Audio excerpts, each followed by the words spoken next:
Merci Madame la Présidente. Ma question s'adresse à Madame la Ministre du Travail, de la Santé, des Solidarités et des Familles. Madame la Ministre, il y a quelques jours, lors d'un match de football dans ma circonscription, j'ai rencontré Robert. Robert a 79 ans, une poignée de main ferme, le regard droit et cette manière bien à lui de vous parler de ses nombreux projets.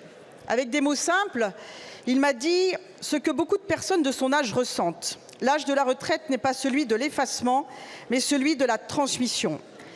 Madame la Ministre, il est temps d'écouter tous les Robert. Il est temps pour notre société de faire de la place à cette génération. Il est temps que notre société reconnaisse le rôle de nos aînés qui apportent avec enthousiasme, expérience, lien et envie partagée. Il est temps de changer de regard sur notre société. Nos aînés ne sont pas des fardeaux, mais un formidable réservoir de vitalité, d'énergie et d'engagement. Notre devoir, c'est de bâtir une société où la vieillesse est une promesse, celle de continuer à participer à l'esprit de corps de notre nation. Des solutions existent. Il faut que les services de l'État accompagnent la transition entre la vie active professionnelle et une vie active au service du bien commun, favorisent leur engagement associatif et citoyen et valorisent la solidarité locale qui permet de maintenir nos aînés au cœur de la cité et non en périphérie de la vie.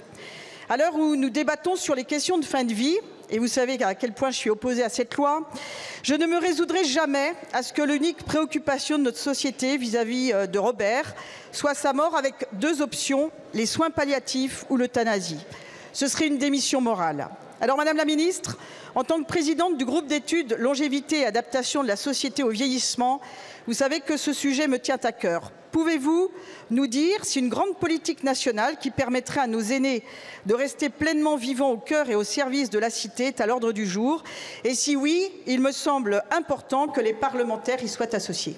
Merci beaucoup Madame la députée. La parole est à Madame Charlotte Parmentier-Lecocq, ministre en charge du handicap.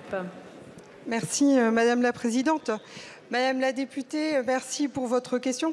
Permettez-moi d'abord de revenir sur la question de la fin de vie, puisque dans votre question, vous faites l'amalgame entre cette question et l'âge des personnes qui sont concernées par cette aide à mourir envisagée par la proposition de loi qui est à l'étude dans l'hémicycle. Il n'y a aucun rapport direct, et bien évidemment, puisque cette aide à mourir, elle concerne des personnes qui sont atteintes d'une maladie incurable, qui provoque des souffrances très graves et dont effectivement le pronostic de vie est très court compte tenu de cette maladie et n'a rien à voir avec évidemment un projet de société pour nos personnes âgées. Je reviens sur votre proposition de travailler sur cette question, la place des personnes âgées dans notre société. Je vous rejoins, cette place, elle doit être pleine et entière. Il nous faut lutter contre l'agisme, il nous faut reconnaître la citoyenneté, la place bénévole aussi qu'exercent nos concitoyens âgés. Et c'est d'ailleurs l'objet d'échanges que j'ai avec le Conseil de l'âge que j'ai vu encore aujourd'hui, qui travaille à des propositions en ce sens qui nous seront partagées.